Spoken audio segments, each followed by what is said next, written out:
Good evening, everyone. I hope you can hear me and you see me. I am Dr. Abhinav Atul, an author, a YouTuber, and the technical manager of TLB City. Now, I welcome you all to this very special panel discussion. Allow me to welcome each and every one of you who have joined us on YouTube or Instagram for today's high stakes discussion on TLB City, a platform for passions of all kinds, and soon to become a self-publishing house. tlbcitypublishing.com. The website is on. You can go and check it out. I am a self-published author myself, and I do interact with authors for interviews and guide new and aspiring authors with self-publishing.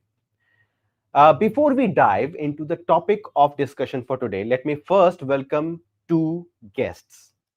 The first, a trained lawyer from National Law School, a sports enthusiast turned marketing professional, the co-founder of an electric vehicle startup, and the author of a national best-selling suspense espionage thriller named The Portrait of a Secret.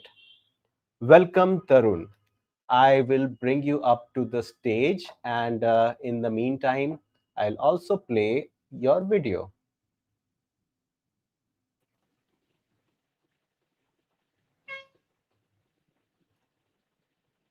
Had other plans. No, he had other plans. His passion for sports led him to the world of sports marketing. The transformation did not stop there. He had stories to tell and no one could stop him. Like a master at his game, he took real events and weaved them into a suspenseful narrative revolving around stolen paintings, the partition, the accession of Kashmir, and the birth of Bangladesh. Published in 2023, The Portrait of a Secret launched Tarun into a space where he became unstoppable. So, when he's not busy running his EV startup, he is churning out convoluted and compelling stories. And as he says, hopefully a lot more to come. His next novel, Spectre of Vengeance, promises similar thrills as his debut, with more seamless blend of real-life news with imaginative fiction. From law to sports, from entrepreneurship to literature, TLB Prime author Tarun Maheshi's passion knows no boundaries. TLB Prime. Be different, stay ahead. Welcome, Tarun. And next, we welcome an author whose work demonstrates a mastery of the digital landscape. Sai Vignana Sindhu, a best-selling Indian author of raw, emotional, romantic fiction. Her novels often dive into complex, high-stakes drama involving revenge, forced marriage, and redemption, resonating strongly with a massive online audience.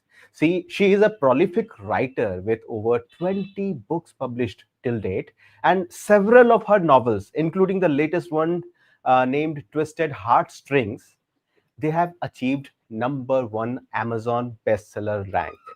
So a warm welcome to Sai Vignana Sindhu. Welcome to the stage, and let us have a small introduction of you through the Prime video. Others create movement with their words. Sai Vignana Sindhu is a 4-time gold medalist in public administration, economics, political science, and Telugu. Her academic brilliance shines just as brightly as her creative fire. With over 20 published works and a growing readership, Sai's books dive into the rawest parts of human emotions, from trauma to triumph, heartbreaks to healing. Her narratives don't shy away from life's hardest questions. They embrace them. Her characters are flawed, fearless, and unforgettable. Through every page, Sai offers one message: there's always hope. Now, as a TLB Prime author, Sai Vignana Sindhu joins the league of voices we proudly promote, spotlight, and stand behind. Because at TLB, Prime isn't just a label. It's our highest commitment to stories that deserve the world's attention. Join Prime, join TLB, the digital city today.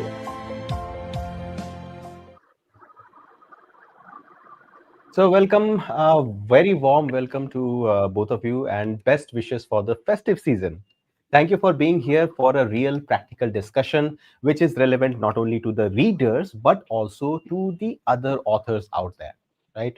When we talk about books, for authors and readers alike, the phrase best-selling author is the gold standard of success, right? Right beside soon to be a movie, soon to be adapted into a Netflix series, right? Now, what does bestseller actually mean? Today's conversation is not about shaming individuals, or it is about debating the systems and the ethics that govern our digital publishing world. The ground rules are very simple. We will have one conversation at a time, and we will not tolerate personal attacks. Of course, you both are aware of each other. You have interacted a lot during our TLB City reality show. But in any case, it is just for a disclaimer.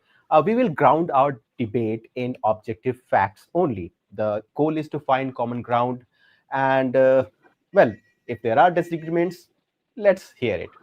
With that, let me first ask Sai to please introduce her latest bestseller, Twisted Heartstrings, to all of us. Tell us about the genre, the volume, the basic plot, and the one most important reason why people are reading and loving this book. Sai. Hello everyone. So my latest book, Twisted Heartstrings, is of romance genre, blended with action and adventure and slow burn romance. So the book has 516 pages, and the book is about the disadvantages of overusing artificial intelligence. Nowadays, we are using artificial intelligence a lot in our day-to-day life. But to what extent we can use artificial intelligence? Is it really safe, or does it curb our privacy? So this is what I have discussed in the book, blended with romance. Wow, it is interesting to say the least that you have blended artificial intelligence, something which is very relevant and very practical in the current scenario, and made it into a romantic suspense. Is it a romantic suspense? What is the main genre? Romantic suspense. Action and adventure. Okay, action and adventure. And again, congratulations on this book being the bestseller. And of course, multiple other books of yours have become bestsellers. Congratulations. We will discuss more about the bestsellers. Now, moving to Tarun. Well, the same conversation. I mean, please introduce your baby, The Portrait of a Secret, and tell us the USP of this book.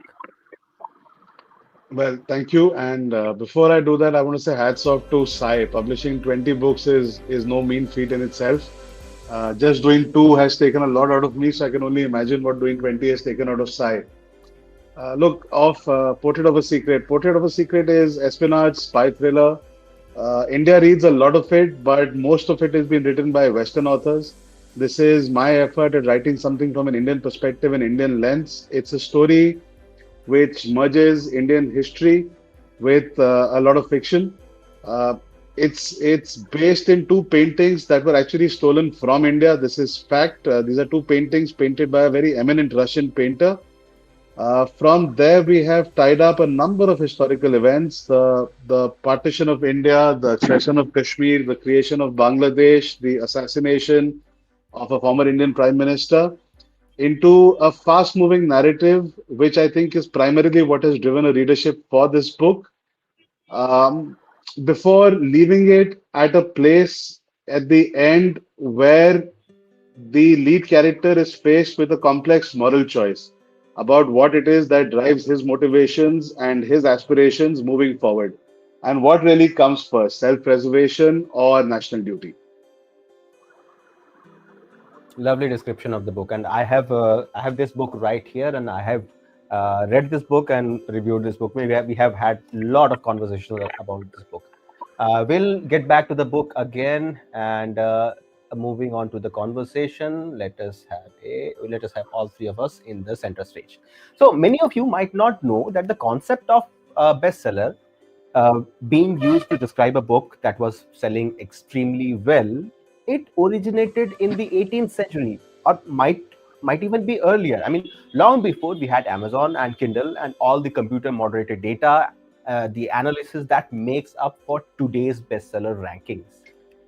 Later, the methodology and the measurements were formalized in the literary journal The Bookman in the late 19th century, and much later, in the 1930s, it was the New York Times that made the bestseller list, the best-selling author persona, a ubiquitous, institutionalized metric to define the success of a book and of its author. Pretty early on, however, by the same New York Times, they were engaged in a landmark court case where one of the authors who claimed that my book has been selling well and it should be in the bestseller list, New York Times established the fact that the bestseller list was in fact a subjective metric, an editorial product, so to speak, rather than a mathematically objective tally of sales. Now, all that history is just to say that it means from its very beginning, the bestseller list and bestseller rankings are generated by extremely well guarded, proprietary, and therefore opaque methodologies. Today, we know that Amazon's BSR or bestseller ranking, which is widely viewed as an accepted, straightforward system of weighing the sales of a book, right, on Amazon to gauge its readability, customer feedback, and hence the literary merit. But no one actually knows the exact formula or the weightage of sales and other metrics that Amazon applies, especially in terms of the sales duration, not the volume, the duration. It is very short term. I mean, the sales of the preceding week will count more to the bestseller ranking rather than your preceding sales of the last 6 months or so. So, having the bestseller tag, the sticker, the emblem, the coveted ranking is all shrouded into secrecy. So when you see this bestseller list on Amazon, something that goes like this, uh, well, uh, you might not be very confident on what you are looking and what to expect from each of these books. So those of you who don't know, bestsellers are categorized. I mean, each category, we are only talking about books at the moment, but Amazon has bestseller list for every article on sale, I mean, on Amazon. So you don't really know what to expect from these books and which categories each book is categorized in. Amazon lets you categorize your book in 3 categories, and you get a ranking against each category. Now, well, we'll delve into a bit more detail of all the categorizations and everything. Here is a rapid question. Tarun, tell me the name of a famous best-selling author. I'm going to take an Indian context and say Amish, given the latest Amish book. Tripathi. Yes. Yeah. Okay, the same question to Sai. Name a best-selling author, famous best-selling author. Rabin Sharma, Great. Tarun, back to you. Another best-selling author. Again, I'm going to take an Indian context and say Chetan Bhagat. Very good, very good. And his current book, 12 My Weird Love Story or something like that. I have actually that here, right here on my table. 12 years, that book is named. And it is running #1 bestseller on Amazon on several categories. Again, Sai, please, one more best-selling author. Sorry, I didn't hear Arundhati that. Roy, Arundhati Roy. Again, one more, Tarun. Richard Osman. Good. Sai.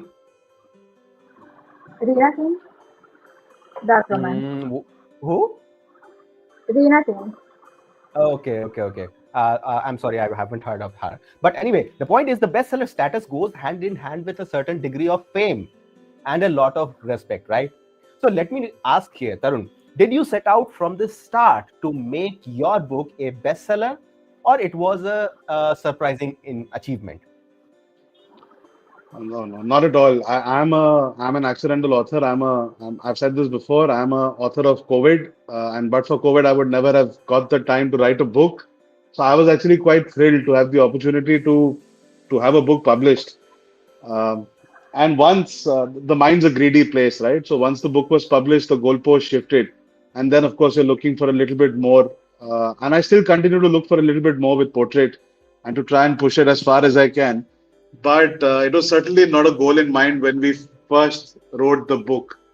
Uh, and again, I've said this before. It's always a we. It's not a single person's effort. It's a lot of people that work behind the scenes to make that book happen. But for me, for all of us, it was not the objective, far from it, to make that a national bestseller when we wrote the book first up. Again, the same question to Sai. Did you start writing your book or publishing your publishing journey thinking that you have to make your book a bestseller, or it was an accidental success? No, I had just planned the plot and the scenes, and I just written the book. I thought that I have to make the people aware of disadvantages of artificial intelligence. Because the thing is, actually, I have read some news regarding the artificial intelligence disadvantages. So I thought that I should write some books to make aware readers. So I have written the book. And frankly, this time for this book, I didn't expect a bestseller tag. I thought it may not be because the topic is very complicated. I have explained the whistleblower things and several things. So I thought, okay, let me take the risk. And I have written it So, as per what I wanted to share.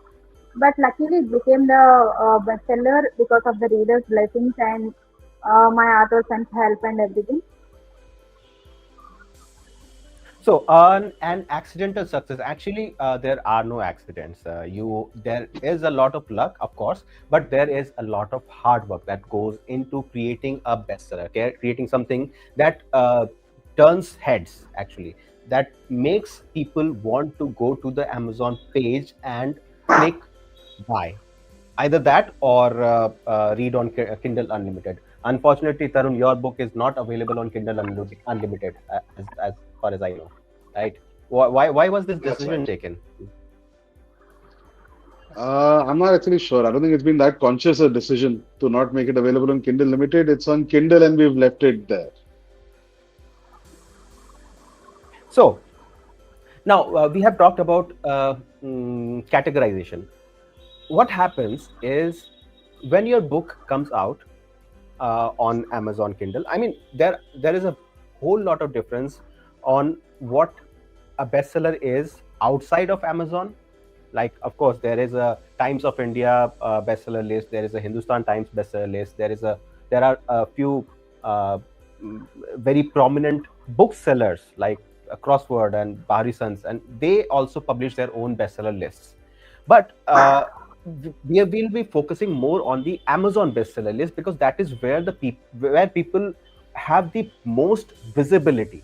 You go to buy a book mostly on Amazon. Of course, bookstores are there, Crossword is there, book fairs are there, but Amazon is still the place where the most books are sold, and there you can become a bestseller without actually selling a lot of books.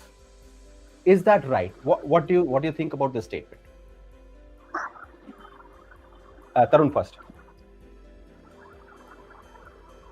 See that a lot of books is a iffy statement. I don't know what that really means, right? It depends on what category you're selling your books in. It depends when you're selling those books, who you're competing against. So all of those factors come into play. I actually think within the context of that algorithm, it's a good metric. Within your category, it's telling a story about how readers are receiving your book, and whether they're buying enough copies of that book for the Amazon algorithm to judge your book to be a bestseller or not, which is some sort of signal in the market. Whether it's a signal that can be manipulated, whether it's enough of a signal is a different discussion. But it's certainly a signal of some merit, of some sales velocity within your category. Right. Sai, the same question. What do you think? What do you say to the statement that on Amazon today you can become a bestseller, you can get the number one bestseller rank, even without selling that many books? I actually agree to this statement because the thing is the competition depends on the competition in the category. If the category, if the book is categorized into the category which has less competition, it is very easy to become the bestseller. But sometimes if the category has the high competition, so it will be very difficult. Even though we have many sales, we cannot become the bestseller. So I agree with the statement. Okay, we have a statement. I mean, we have a comment on Instagram, which actually I'm too far away from the screen to read. Let me just squint. So there is Sunanda Haldar, 2010. Hi, I am a teenager trying to write my debut novel, and you inspire me a lot. Thank you, Sunanda. I'm assuming she's talking about Sai. Of course, not me or Tarun. But now let's get to the heart of the matter. Sai said so very astutely, very conveniently that the problem is the not the problem actually. The point is you have to make your categorization intentional. Uh, Categories where there is a near zero competition, you can get a bestseller rank very quickly. Like something like okay, Chetan Bhagat's book 12 Years is currently, as of today, number one bestseller in the category suspense. Now, it the book is marketed as romantic suspense. Okay, that is okay. Chetan Bhagat is a romance author. That is okay, but only suspense. So when you go to the Amazon bestseller list and select the genre suspense, you think of maybe Tarun's book. But why is Chetan Bhagat's book there? And that is where that how do you defend leveraging a system's vulnerability in this categorization for this badge? What do you think? So my question right here to you first, Tarun: what does bestseller, the tag, the name, the noun, what does bestseller mean to you personally? I'm not talking about the sales, I'm not talking about the money, I'm not talking about the fame. What it means to you? I think it actually does end up meaning all of those three things you were just discounting, right? When I say Amish in this country, everybody knows who I'm talking about. Or when I say Chetan Bhagat, everybody knows who I'm talking about. That's genuinely a best-selling author. The name requires no introduction. But if I was to walk around and say I wrote a book, I still need to explain what portrait is or who I am. So that's not quite reaching those exalted levels yet. Yes, you could have a tag, you could buy a tag, you could manipulate a tag, but these guys have genuinely achieved that status and that tag. Same question to Sai. What do you think about this the conundrum, the categorization conundrum, so to speak? Uh, what bestseller to me is it's a motivation to write more, and the second thing is, as I already told you, I have took a very complicated topic for my recent release. So when that book became the bestseller, I thought that okay, I can take the risk. I can write many topics which are related to real life and also which make readers aware about what's happening around us. So the bestseller tag, according to me, is a motivation to write more and more books, explore many social topics, and make the readers aware of all this. That's what bestseller is to me.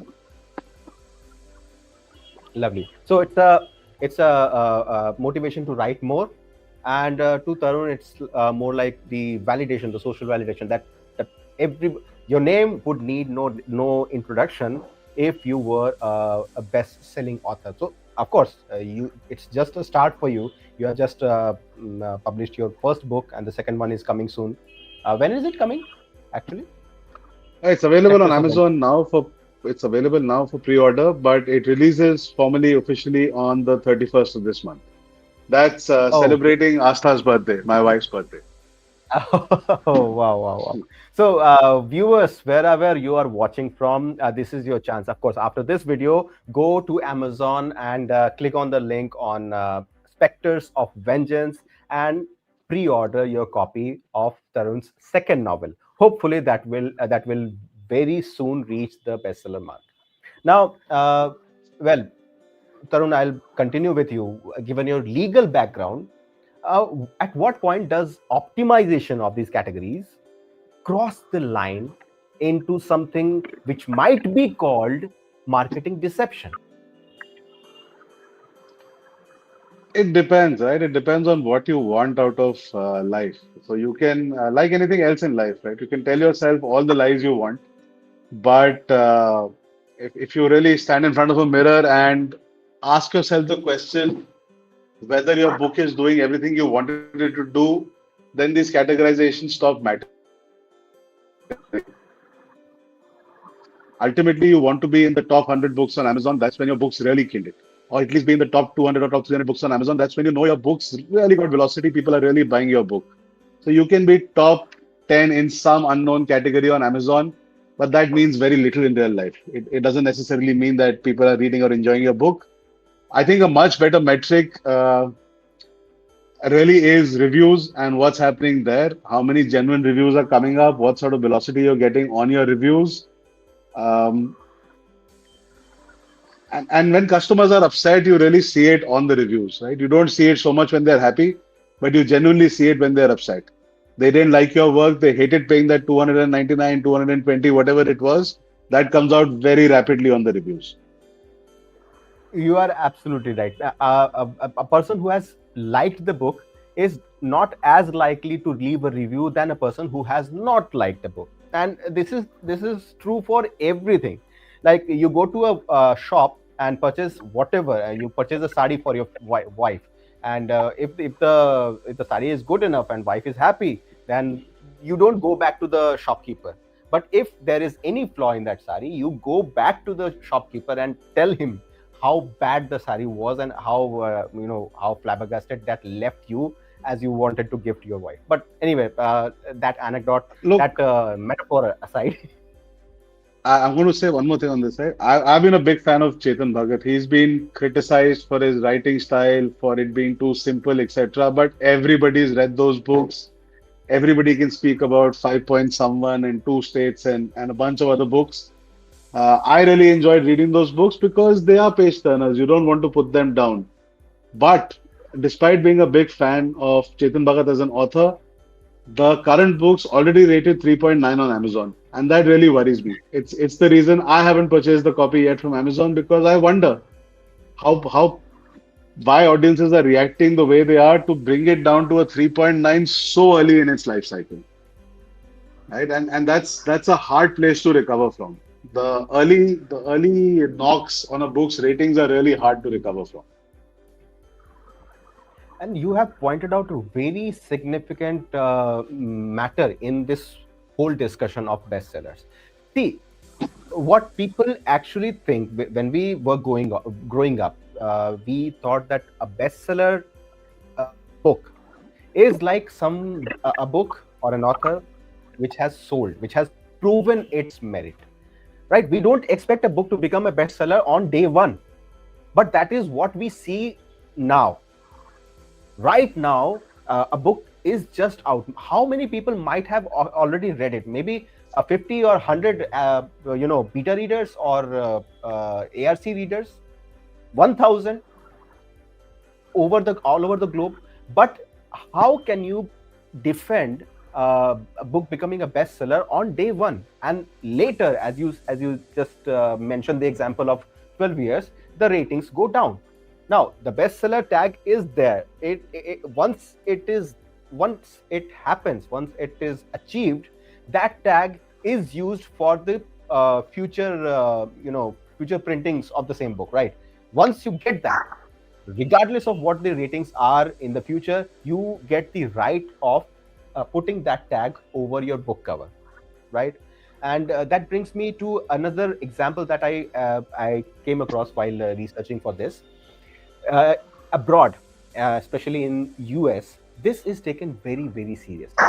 I mean, Kindle direct publishing is a lot bigger in the US than it is in India, because in India, Kindle direct publishing was just an afterthought, because Amazon was doing it all over the globe. So they thought, okay, chalo India mein bhi kar lete hain. But they don't take India as their primary, source of income for Kindle direct publishing, so to speak. That is why they haven't even considered.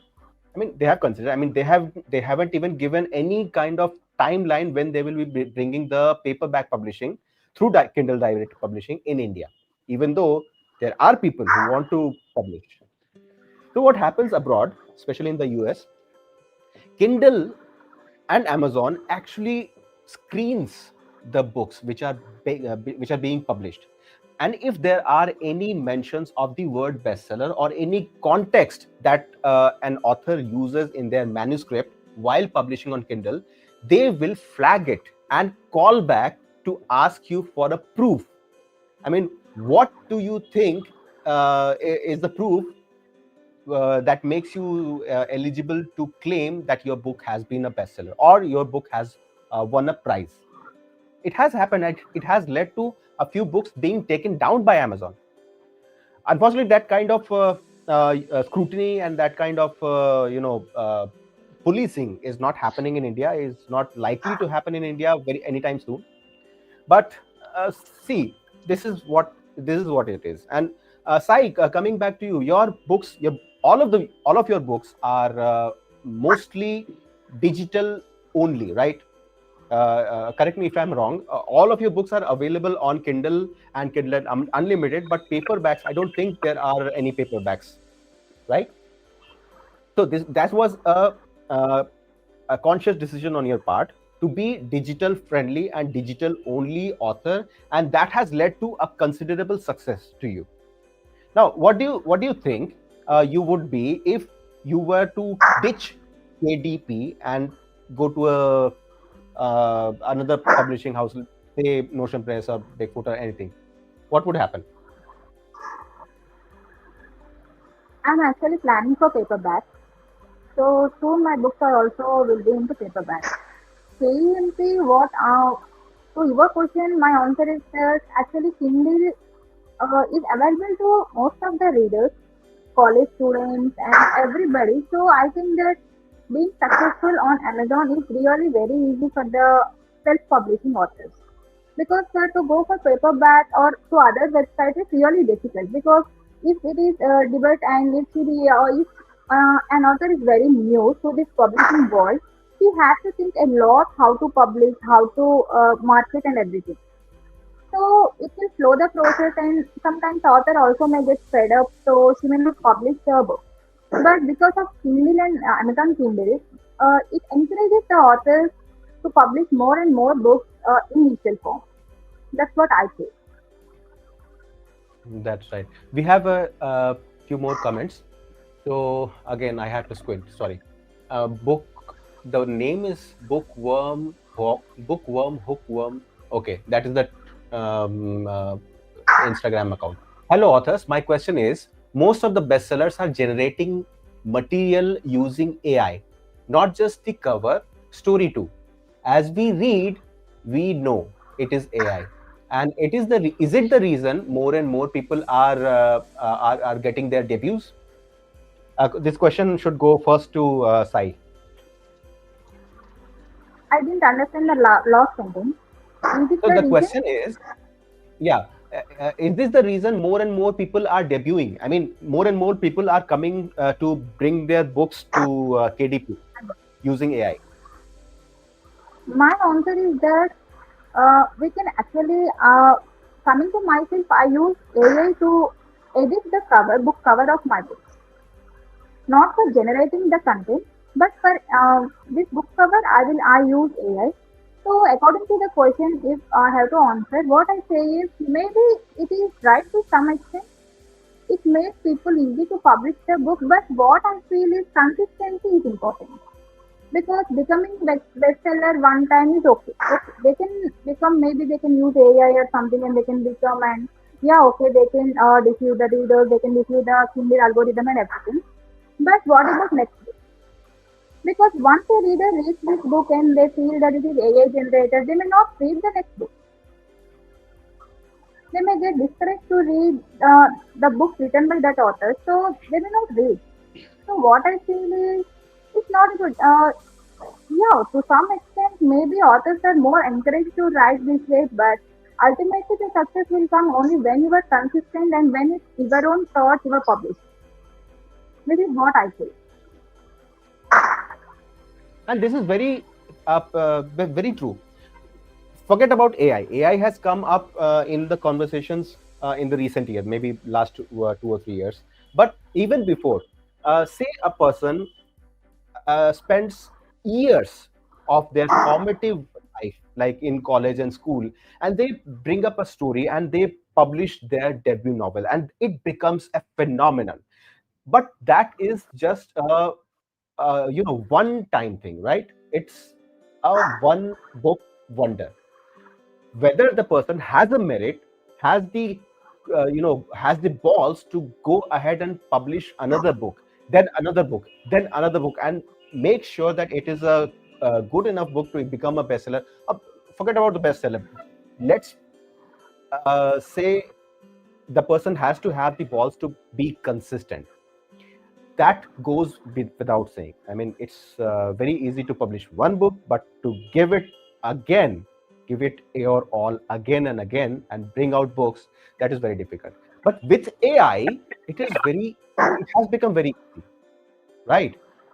People can make books. I mean, just like you make book covers, people can make entire books within 5 minutes. And today, as of today, Kindle Direct Publishing doesn't scrutinize this. Maybe in the future they will scrutinize, and they will take down the books which are AI generated or which appear to be AI generated. Tarun, what is your take on this point? People are using AI to write books, and that is probably a reason why more and more people are self-publishing today. I think it's a little bit more nuanced than that. It's not such a clear line. It depends on what extent you're using AI to, right? So if you're giving it a prompt saying, write me a revenge love story and copy pasting into a Word document and producing that as your content, that's a problem. But if you are ideating, if you're using AI as your sounding board, as an editor, as a proofreader, uh, as a development editor, come copy editor, come proofreader, I think that actually might help make your work better. It's not a particularly bad idea to use that to ease the entire process, to shorten the time frame within which you could produce good content. And actually, it's not that difficult anymore to obfuscate that line and make it impossible for a reader to know what is AI and what is your own thinking. So it's your own intellectual honesty that remains as to what you want to produce as content that's marketed under your name and what's actually written by AI. I've seen in my own work the difference between ChatGPT 4 and 4.45 is enormous. Its ability to write now is phenomenal, and its ability to write as per different author styles is scary. So, you could prompt it to write like a Baldaki, you could prompt it to write like an Arundhati Roy, and it will do it seamlessly with the same content. What it can't do yet is take leaps of imagination, which I think still is an ability that remains in the human mind. So, to be able to craft plots which are not linear, which require obfuscation, which require thinking beyond ethical boundaries, which at least the AI systems pretend to be restricted by. Those are still skills we exceed them significantly in. So it's a nice combination. It's like having a cell phone, right? It enhances your skills. It doesn't replace you. That's sort of where I think we are with AI and writing. Where Absolutely. also I AI. think we are where I also think we are going to head to is that it's a matter of time before AI does replace us in writing. It'll leave very few authors behind, and those guys will have to be exceptional to be able to think something that AI is incapable of doing. That's the only thing that will remain. All the normal stuff that's written will get replaced by AI quite easily. Yeah, in that scenario, in that world, in that dystopian world, I think those authors who actually have the mettle to do something that you know explosive, they might be considered the exception. I mean, not in the good way. They might be just the minority. I mean, it is. We are going through. We are going to have a very difficult time ahead of us with this AI. But well, that is a discussion for another time. We have another question. We have another comment. Vanshika. Vanshika says, "It is okay to write a book, but it is more difficult to promote." Of course, it is a it is like a say it is like a saying like sun rises in the east. Yes, it is very difficult. Is it easier to write a book, AI or no AI, money or no money? But it is very difficult to promote and market your book. There is another question for Tarun sir. Tarun sir's book are not on KU. This is Divine Earth Divinity, a comment on YouTube. Tarun sir's books are not on KU. Why? What are the reasons for this particular choice? Please guide. Of course, we had this discussion, so no need to take unless you have anything else to say about that. No, it's simply that Tarun's an old illiterate man who doesn't understand the space particularly well. So he is going to educate himself and figure out what's the best way forward. Discuss it with Penguin and try and figure a more effective route. No, well, as far as I think, any established, the big six houses, they don't recognize Kindle Unlimited as a place to be, because Kindle Unlimited gives you a very limited money. It is good, it is great for reach, but it is not great for money, right? That is why I don't think most of the authors, including Chetan Bhagat, his books are available on Kindle to purchase, but it is not available. They are not available on Kindle Unlimited because it runs on a subscription model.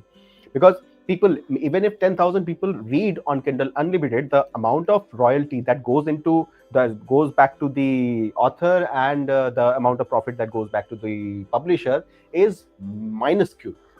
That is why most even self-publishing authors, self-publishing houses have this clause in their, many of them, not all, many of them have this clause in their publishing agreement that you can't publish on Kindle, you can't put your book up on Kindle Unlimited until a certain period of time. I have known authors to have this dilemma: why my book is not coming on Kindle Unlimited? Readers want to read it without having to purchase the entire book. Just download their, I mean, borrow from Kindle Unlimited.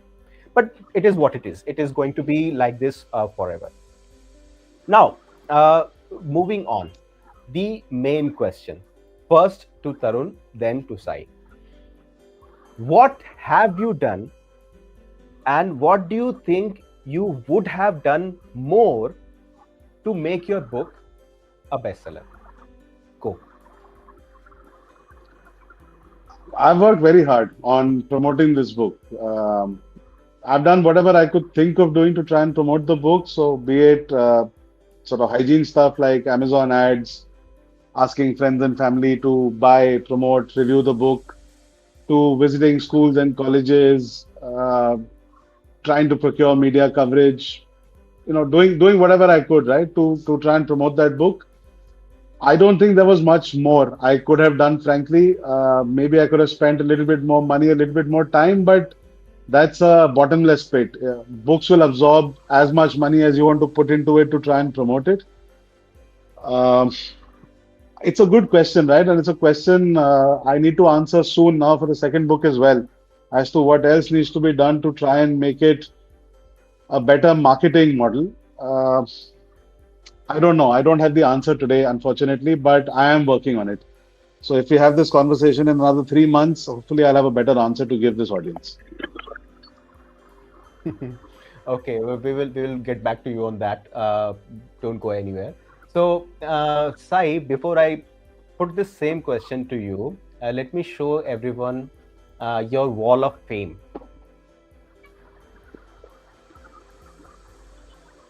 So here is his Ruthless Revenge, a bestseller. Then we have The Broken Bride, a bestseller in so many categories. The Second Love, again a bestseller. Then we have uh, okay, Second Love and Broken Bride, Enemies to Lovers Romance. Then Caged, Innocent Bride. Then your latest one. Okay, the latest one is coming. Contemporary drama and plays, and the latest one, Twisted Heartstrings. So this is kind of a wall of fame for Sai. So many of her books have become bestsellers, and Twisted Heartstrings, the one she has been discussing today, is the latest one of them, being being about AI and somehow making romance into integrated into the AI. So now it is time for Sai to answer this question. What have you done to make your book, the current book only, a bestseller, and what else do you think you would be ready to do? Yeah, I will answer this question, but I want to answer the previous question. That is, we have talked about. Can I answer? Is it Yeah, okay? yeah, sure. Yes, yes. We have talked about the usage of artificial intelligence into writing the content or editing and all. So I want to say that AI assisted is different from AI generated. This is what readers, authors, and many have to get aware of. Because AI generated is something where we generate entire content through AI. But AI assisted is, as Parental said, it is about proofreading or editing, and we actually write what we wanted to write, and we just use the AI for assistance only for editing, grammatical errors, etc. So this is the difference of assisted and AI generated. And when we upload the book into KDP, we also have to mark there it is AI generated or AI assisted. AI assisted is no need to mark, but if it is AI generated, we have to tell. So most of the readers Okay. are like it is AI generated. Even if you use it for proofreading, editing, or whatever, they will say that it is AI generated.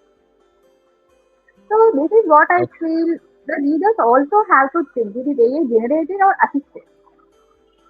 When we are writing the entire book through our thought process, the plotting, the scenes, dialogue, and everything, and we are just taking the help of AI to edit the grammatical errors. See, we all know that writing a book, editing, proofreading is really a difficult task. It's not easy. It takes many months for it. So to make the process easy, we can also somewhere we can take the help of AI. But AI generated stories is wrong. This is what I feel. So I just wanted to discuss. So No, what I very, did very nicely put. There was a nice analogy to this. Every profession has a tool. So an architect will have those CAD drawings. Scientist will have his scientific calculator. An author has Claude and ChatGPT. So it is equally fair for us to rely on some of these AI tools as it is for other professions to rely on theirs. Now, the problem I think only is that CAD drawing can't itself generate a building design today, but it's a matter of time before they're able to pump in specifications into some program which gives them an entire design in 30 seconds. So it's a question of inevitability as well. You might as well get used to the idea. Right, we might as well get used to. And I am completely with you when you are talking about AI assistance. Like it's no different than a human editor, only that AI is free. Now tell me, when you are uploading your manuscript or even parts of your manuscript to AI, it becomes AI's property, right? What I mean is, it is used by that AI to teach itself. So your story, even though it is being published today with just an assistance from AI, it now becomes a part and parcel of the AI's brain, so to speak. What do you think about that?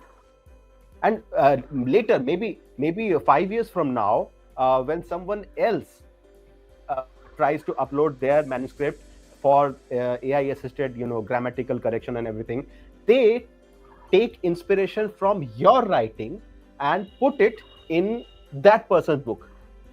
What is, where do we go from here? I mean, it's not an easy question, I know, but since you are here, you have to answer. No. Look, it's going to happen, right? AI will train itself on every word that's put into it by human interlocutors. It's inevitable again. Law will catch up. My understanding of this is that copyright is created when you author those words. So hopefully the copyright will continue to vest in the person who first wrote those words. There will be some complexity around how you prove it, when it was done, whatever that complexity will be. And law will lag, but eventually catch up to figure out what's going to happen. Yes, there will be pain. Some people will suffer in the meanwhile. The people with more money, more ability to fight will win the initial battles, but hopefully there'll be some equality and equality in the near future. And that's the larger problem really is that this is what will start weeding out authors because everything I upload onto say ChatGPT uh, makes it that much harder for me to compete with myself in the future. My second book or my third book then has to be better than my earlier books in order for somebody else to be forced to write better because they already have access to what I've done in the past. So maybe it forces you to get better and better at what you do, or sort of slip into irrelevance and find something else that you could try and make a living out of. Good point, and very dark indeed. So, Sai, please continue this conversation. I mean, what do you think? You upload your manuscript, your draft, not manuscript, your draft into Chat GPT or whatever, in hopes of getting some assistance like proofreading, grammatical corrections, and everything. And now that draft, your work, your heart's work, has become the property of Chat GPT or whatever platform you are using. Right? What does it make? How does it make you feel? My frank opinion is that when we release a content into digital world, there is no safety for that. Even if you don't upload into Chat GPT also, I think you already know that Kindle books are copied and also uploaded into some websites, scam websites. So if somebody really want to copy the idea of a book, they can dialogue they can, but what about the style of an author? The writing style cannot be copied. ChatGPT cannot copy the writing style mostly, and because as Tarun sir mentioned, we will get improved from book to book. So the improvement cannot be copied. The style cannot be copied. So it's okay if ChatGPT want to copy the content which we uploaded to edit because even the KDP books are copied, even the paperback books are also copied. When somebody reads the book, they can just print some idea from that book and they can release another. No, So that we is have to I different. talk That is disagree, different. Sai. That is I different. think actually the future is darker than that. I think ChatGPT, Claude, etc. are really good at copying styles as well. They're exceptionally good at it now, and it's actually very easy for them to do because it's not so hard to break down author styles into some parameters and then just be able to ape that when they're predicting what text should come next. You should try it with whichever authors you follow. Try and convert your own books into that kind of text. I see it happen when I'm writing, just for fun. Convert this into an Amish, into a Chetan Bhagat. They do a damn good job of it. No, as you said, Sai, uh, whenever I read a book, I mean, uh, mm, when Five Point Someone came up in, I know, 20 years or so ago, I was very impressed and I was very inspired. And that was the point, that was the book that prompted me to start writing in English. Before that, I was so, I will forgive my, mental state. I thought that I would be writing I will always be writing in Hindi. I am my Hindi is more or less good, was more or less good at the time, but Chetan Bhagat's writing style and his work gave me the inspiration to become to write in English, and that's not something, that's not a copying.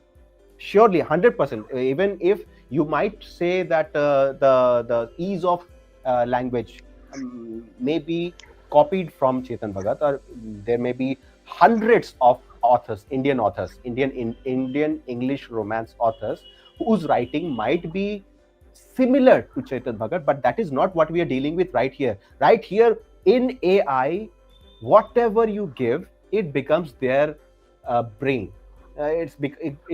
They can categorize it. This is Sai's style of writing. This is Tarun's style of writing, right? So anyway, we have to come back to our main question. What have you This is done what to? I have Yeah, mentioned tell in me. my recent book actually. In Twisted Hosting, this is what I wrote there. The danger of AI. See, even I have seen few people uploading their pictures and asking which dress suits me, which jewelry I have to wear, everything. Okay, you are uploading a photo, but what about if it will save it into their memory? And what if they are used into some wrong way? So what you are You are right. talking is, It is creating a lot of it is buzz.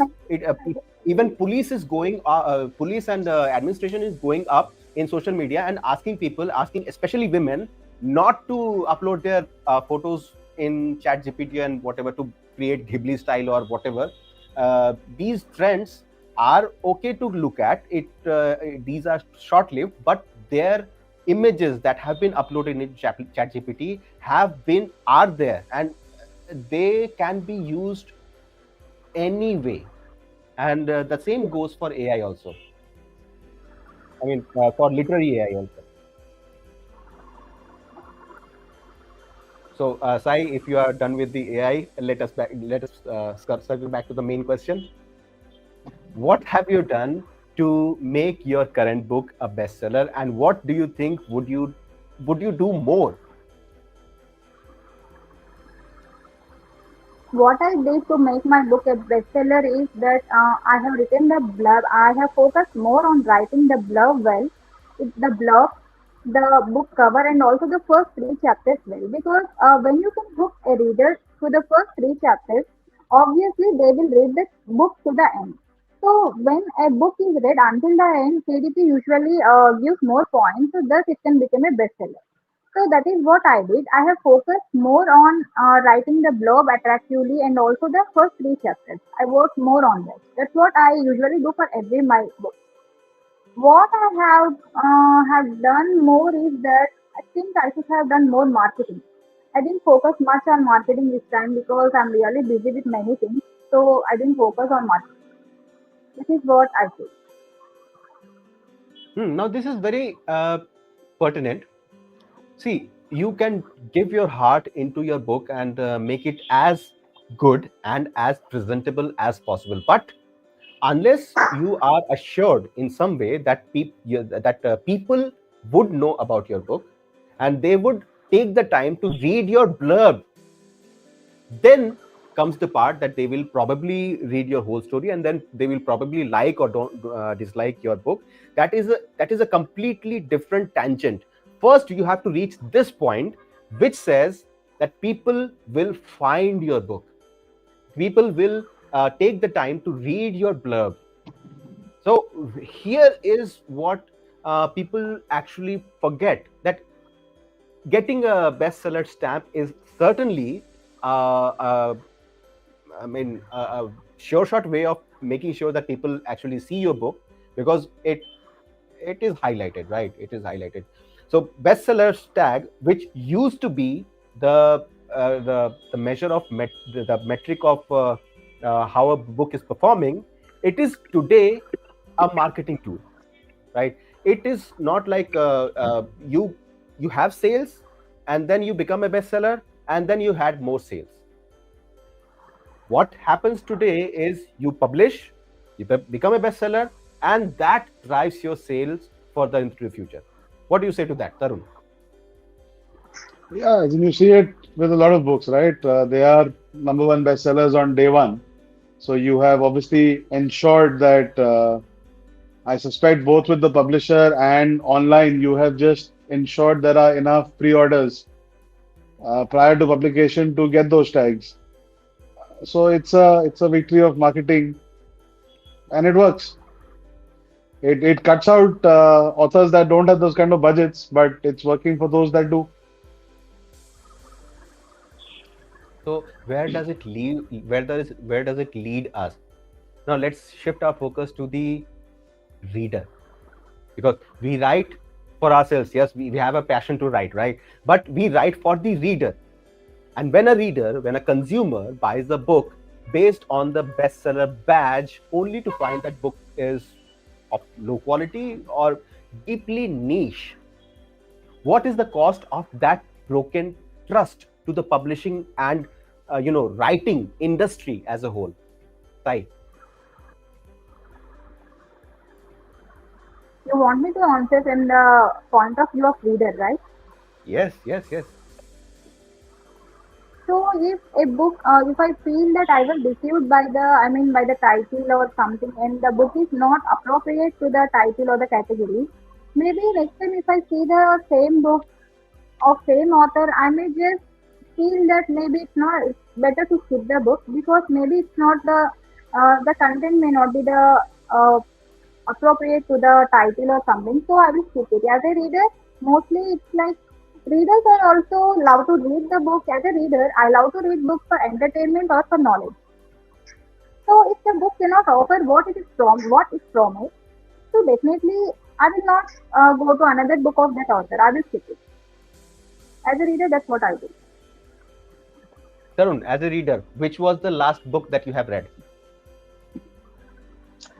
The last one that was recommended to me, which I thoroughly enjoyed, was a book by Kigo Higashino, The Devotion of Suspect X, which was transformed into Janeja, a movie on Netflix featuring Kareena Kapoor.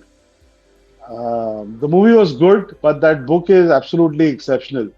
Actually, that's sort of leading me to what I wanted to say, right? Which was, it's all right. We are in an economy in a world where this trust is not so important. It's about the latest fad, the latest thing that's new, the latest thing that's hot. So it's just the way it works. Uh, a book that's great will find its way into the zeitgeist somehow.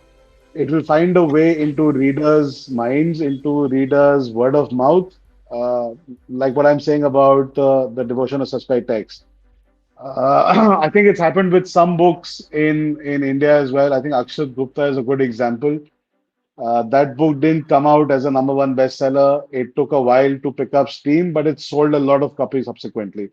And I think just talking well of how that story was told and what that story was. So that's the space we compete in. We can't compete with the marketing budgets that's running into crores. So we will compete on merit and hope that our books find a way to appeal to audiences and recommendations into their friends and family, and we build up steam like that. Fingers crossed, and very optimistic approach that you have taken. Here, I will pause and squint again to read a few comments. Muhammad Saad Irshad. Okay, writers are writing books using AI and printing their name on it. This is happening now. In future, oh, okay, this is happening now. In future, we can't imagine what will happen. This is, I think, the same thing that we discussed a few minutes earlier from Instagram. So this person has written a different comment on YouTube. I think idea is the only thing which a writer has to think now.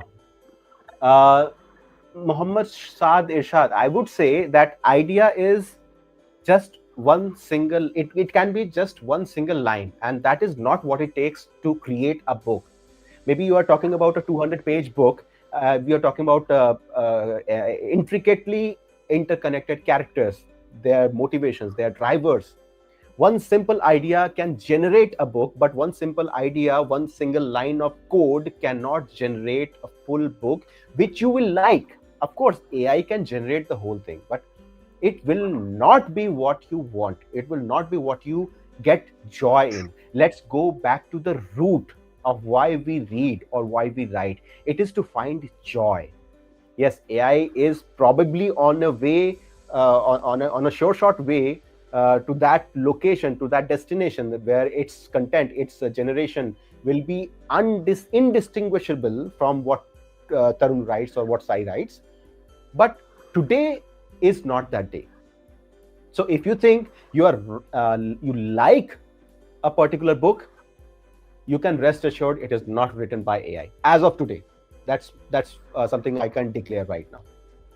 A few more. Okay. I think we have done through the comments. There is one more comment. Let me see. Hmm. Okay. So, next question. Moving on. Sai, when your first book, we are talking about your first book which became a bestseller. When it became a bestseller, what changed in you? I mean, again, discounting the book sales, the royalties, and the fame. What changed in you? What changed in me personally is that I became more responsible, I should say, in my case, because I felt that if a book becomes a bestseller, it means that more or less it is liked by readers. We can, I mean, simply we can say that. So I felt that I should be more responsible. And my first book is about some illegal drug experiments. So I also got a confidence that I can explore the social issues more because readers are interested into this.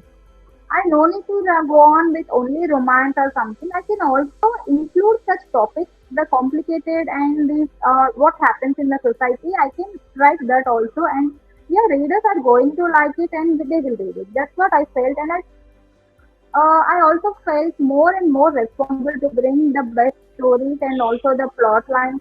I think a lot about the plot lines. Like, if I write a book, what's the impact I'm going to make in the minds of readers? Am I creating any awareness or am I just writing a story? See, few write for entertainment, few write for messages, and I am like, I want to blend both. So when I start a book, I actually plan the chapters, which chapters give entertainment and which chapters are going to aware the people about what's happening around us, and they have to know the dark side of the society. So this is what I blend. So it made me more responsible and also a bit confident that I can explore the society.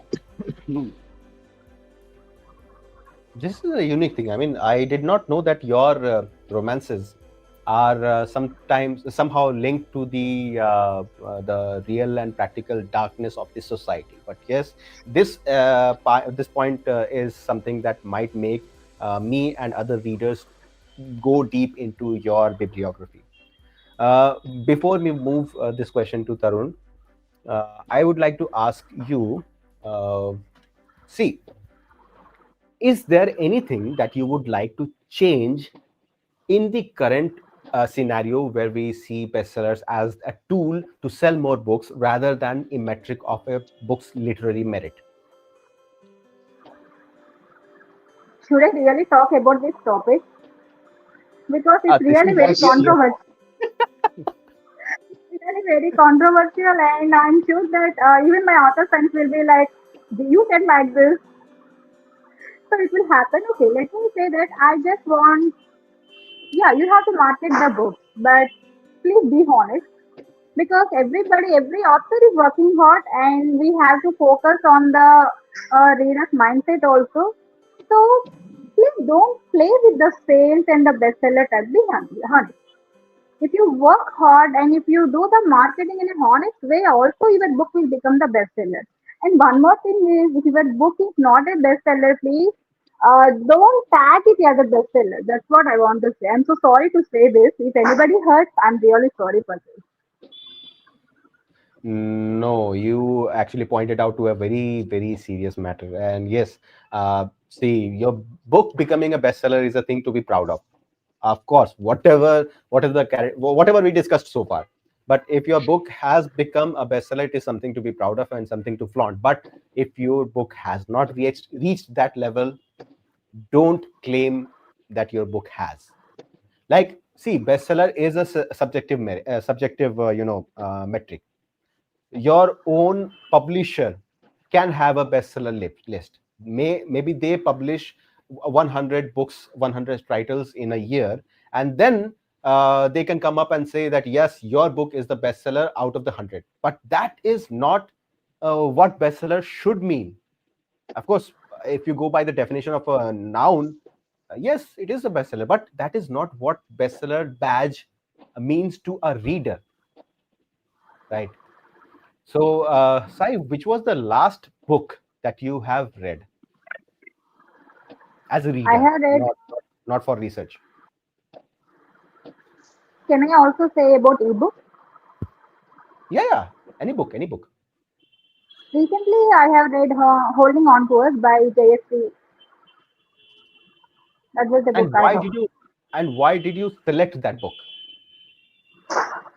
Because I selected that book because I have, frankly, I have seen the reviews and the rating, and also I have read that the book is about the communication gap between the couple. Even though even the couple loves each other, they don't communicate, and that's why they wanted to take the divorce. So I felt that communication gap is really a big problem, and communication is very important in any relationship to avoid the conflict and also to be more close. So I felt that it is interesting, so I have read that. Mm. So basically, the content of the book and the reviews that they spoke to you. But my question is even deeper. How did you find that book? I mean, yes, you clicked on the book's link, then you saw the reviews, then you saw the blurb and everything. How did you The reach that book? It's in the top list of the category Indian writing, so I have just went to that. Okay, great, great, great. Okay. Then now we have been talking for something like 1 hour and 11 minutes, and we will soon close this session. But before that, I have a few interesting things to talk about. First, both of you know me through TLB City, and here is the question. This is my book, right? What would make you think about buying this? Be as honest as possible. I'm not talking about this topic as the author of this book, but as the facilitator of this panel discussion. This is a book from an author who is not a bestseller. There is no best-selling tag here. There is no recognition. If this was brought in front of you, what would you think, and what would make you consider buying this book? First, Sai. I would see the book cover and then I will read the blurb. I wanted to know what is the content about. And if the content is good and to my interest, definitely I will read the book. Okay, you won't take into account that you are currently reading another book or something like that. Sorry? You won't take into account the fact that you might be reading something else. Your to TBR pile will be so high. I'm sorry, I cannot hear. Just give me a minute. Okay. While I bring this question back to Sai, Tarun, your turn. No, I'm not really sure which perspective you wanted to answer that question from. Are we talking specifically about the broken boyfriend? What I would like to see differently about it? No, this book is in front of you. You are standing in a A bookshelf, bookstore. sorry, a Mhm. bookstore, and you see this. You don't know the author. There is no bestseller tag here, the badge here. Then what would you think about this book? What is the one thing that might make you consider this book? Look, so you're putting me in a difficult position because you're asking me to look at a book only from the front half of it. I would love to read the blurb, which is sort of 90% of my decision, right? The cover would only encourage me to look at the blurb, and that's where I would make my decision. That cover is not the most inspiring cover I've seen in my life. The broken boyfriend, I'd like to see something more about the guy. It looks like a very standard image for the time being. One guy, one girl looking away from each other, maybe something else. I don't know what, but it depends on what the rest of the story looks like. Look, I'm currently bidding for this book, so I'll have better ideas once I've read it. Okay, okay, okay. Thank you.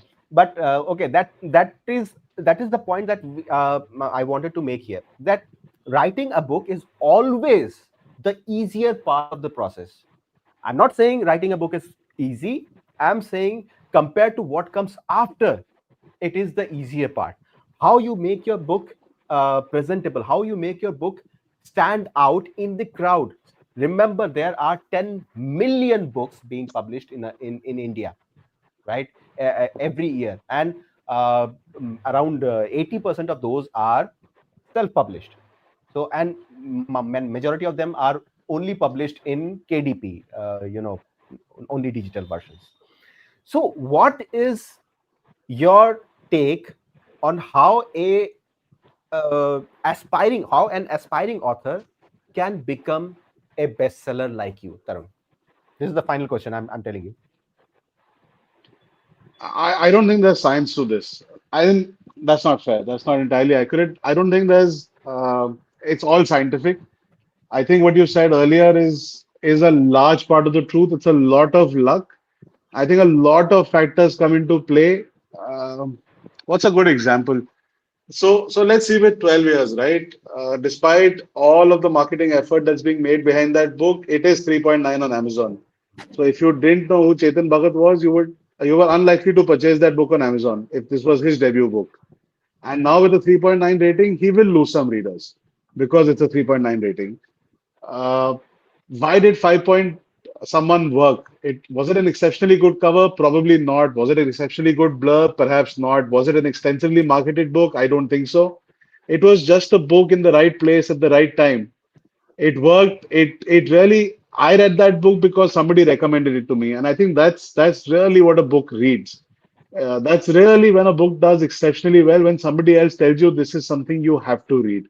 Like somebody is recommending the new R.F. Kuang book to me, saying you must read Kitab Sis, right? So that's a reason for me to read that book because somebody whose judgment I trust is recommending that book to me. That's how I came across Kigo Higashino. Uh, I think if you can crack that code, if you can get word of mouth going for a book, you are destined to be successful with that particular book. All of this marketing cycle will eventually die down. So you can push it up to a point. Yes, you can spend crores and make it enough of a success to rank high on Amazon on all these lists. But whether it's a genuine success in the minds of your readers, I don't think you can ever crack that code without writing a good book and then appealing to the hearts of an audience. Well said, well said. And your perspective is, as always, grounded and something to aspire for. Sai, are you there? She's probably uh, trying to reconnect. Let me. Okay, okay, Yeah. wait. Can you hear Right on me? time. Yes, we can hear you, but very I'm faintly. so sorry. There is some problem in this headphones, and I cannot hear what you are talking. I'm so sorry for this. Can you hear us now? I'm trying Hello. to resolve the issue, but I don't know why it's connected, but I cannot hear anything. Oh, okay, okay. Hmm. ठीक है. It's okay. Then we will skip the closing remarks for Sai, and this has been a wonderful session. Thank you both of you for this truly illuminating discussion. And the takeaway seems to be that as digital publishing evolves, we are talking about Amazon only at this moment. There is and there always will be a lot of difference between what a traditionally published book and their bestseller ranking and their marketing and their perception, and something which is only published on Amazon. And it is by design that we have our panelists, one of whom has been traditionally published, and one has been self-published only on digital media. And of course, paperbacks are coming. So we must demand new ethical standards as well, to address the integrity of the claims of being a bestseller in a niche category, in a category that doesn't make any sense, in a category that might not even be remotely related to the book that you are, to the book that you are writing or reading. But this is something that is going to stay. As Tarun mentioned, this is the world that we live in. It is not going to change anytime soon. Bestseller tag, for better or worse, it has some value. And so what we can say is, at the same time, take the bestseller badge with a grain of salt. So with that, we come to the end of our discussion. Opening the stage up once again for Tarun for your final comments about this whole conversation, about this whole discussion about bestsellers. With the caveat that I am all of one book old, I'm just going to repeat that. As long as you write a good book that people recommend to others, that's the best marketing strategy in play. Other than that, thank you as always for having me, and a very happy Diwali to everybody. Thank you, Tarun. Sai, are you able to understand what I'm saying? I mean, listen to what I'm saying, hear what I'm saying? No. Doesn't Okay. look like it. Okay. So silence is golden here. So we assume that Sai has given a very, very compelling closing statement and wishing us happy Diwali. And everybody who has joined us on 2 YouTube channels and 2 Instagram accounts, all the best. Keep reading. Keep your trust and your faith alive in the literary world. We are uh, going through some difficult times, but we read to enjoy ourselves. And that is not going to change. AI or not, bestseller or not, Amazon or traditional, that one thing will not change. If you like a book, talk about it. Tell your friends about it. That is the best you can do to support an author you love. Buy a book, okay. Like a book, okay. Leave a review, okay. But more than that, talk to your friends about that book. Tell your friends that this is something which is worth their time. And this is the word of mouth that will actually surpass the bestseller tag, because bestseller tag is not about volumes anymore. I mean, it might have been earlier. It is about velocity. And that is why your book can become a bestseller on day one because of the pre-orders, because the sales velocity in the only day or two that the book has been live on Amazon, that velocity can be manipulated. But what comes with word of mouth is something that is far more organic, far more genuine, and far more sustaining. So that is all for this discussion. Thank you, everybody who has commented on YouTube as well as on Instagram. We will be back in another episode of these panel discussions or an author interview or anything related to TLB City. And if you are not a part of TLB City, well, what are you waiting for? TLB City, joining TLB City is free and it is always going to be. Join TLB City and meet authors, talk with readers, bookstagrammers, and have a great time. Thank you. Have a good evening. Have a good Sunday. Have a happy Diwali. Good evening. Good night.